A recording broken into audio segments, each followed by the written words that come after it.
What is going on, everybody? The saddle again. And today will be something a little bit different. I'm not here to preach or to prod or to give opinions. I'm just presenting some solid fact-based eye-openers that we can all understand and participate in that will help us to understand things a little bit more clear, be a little bit more awake about life in general. Um, did you know in life you will always find exactly what you're looking for? Uh, you always have. I'm going to prove that to you right now. I'm going to show you why you've developed patterns in a way life has led you to where you are and the circumstances that you meet. Why, no matter what religion you are, you can prove why it's correct. You can prove how you're blessed, that you're protected. You can prove that it's helped you. And say you're not religious, you can prove why you're just fine. Why you're just fine. And also blessed, protected. And why all forms of religious belief, for example, really, they're like the same song, but a different tune. That's something that you don't realize until you perhaps study different religions, or maybe you leave a religion you've been in for a long time and see things from the inside out, the big picture. Why there's truth in every one of them, though. Why people survive living on what their favorite news tells them and is proving to them, and conspiracy theories, and worried about world events, and worried or supposedly aware of how things are devised to harm them, and yet where they look, they find proof, and in their ears and in their mind, it is correct. And they live on that, and they survive. And they find proof of why they're correct. Sounds familiar, right? So what is accurate in our world? What's accurate? After all, we see it through the eyes of our emotions and what rivets our mind to grow as an individual and evolve and learn from life's mistakes and have belief systems that help us to survive.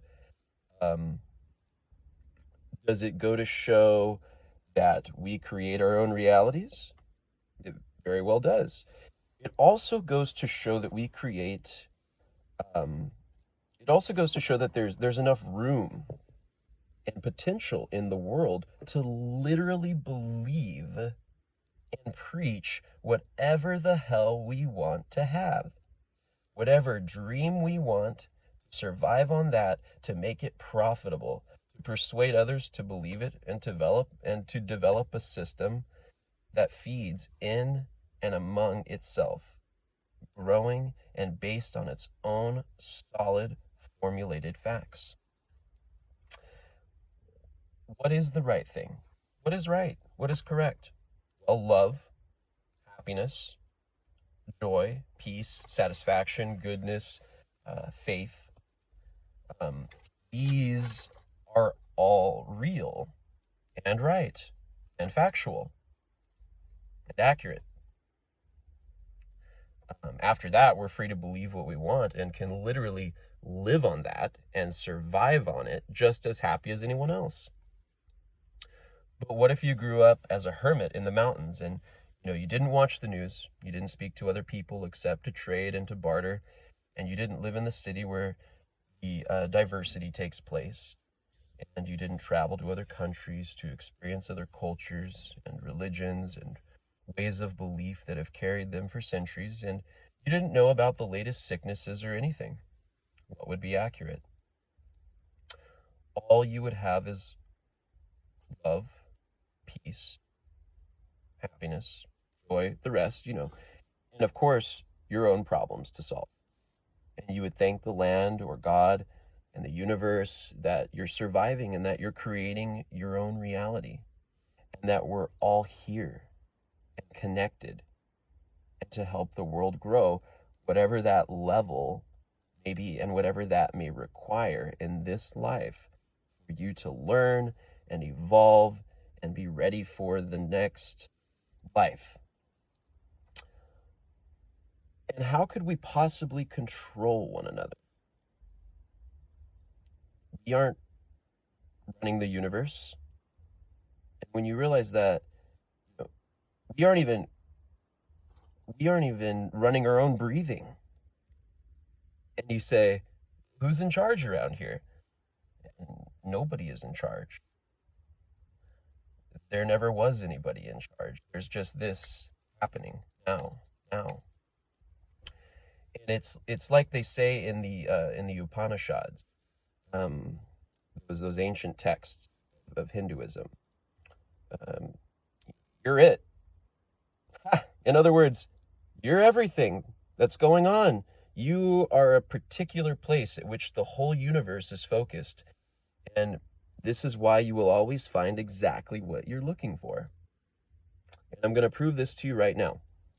I want you to scan the room or the place that you're in right now and look for anything that's red. Cool. Now that you've done that, scan the room and look for anything green. Now look for anything that's black. Do that same thing now, but look for patterns, squares, circles, etc. So there's a part of your brain called the reticular activating system that helps you filter out about 90% of what's around you to help you focus in and find what you're actually looking for or being told to believe. So if you're looking for something to complain about, or if you survive on the news, that favorite channel, or ideas about, say, what our government's doing or how horrible life is and the world sucks and they're planning stuff against us, blah, blah, blah, guess what? You're going to find it. If you're looking for things to be grateful for, if you're looking for things to be happy, reasons to be thankful that you're alive and that life is good and awesome and safe, you're going to find that too. And you're going to die happy. And those other people are going to call you ignorant for your bliss. But the truth is, you're just better at creating your own reality and letting life flow. Thanks for tuning in. Smash the like button, subscribe. Come one and all, enjoy friends of all. I love everybody. I enjoy friends of all ethnicities, beliefs, cultures, customs, walks of life. That's what makes life rich. Respect each other always, and always aim to grow. Keep an open mind. No matter if this is your first life, second, you're on your last, or you're just in a different lane of the highway when it comes to expanding your brain, learning things, whatever. Keep it going. Enjoy life, guys. You can do that. It's possible. It's meant to be enjoyed. Keep your heads up and remember, think positive.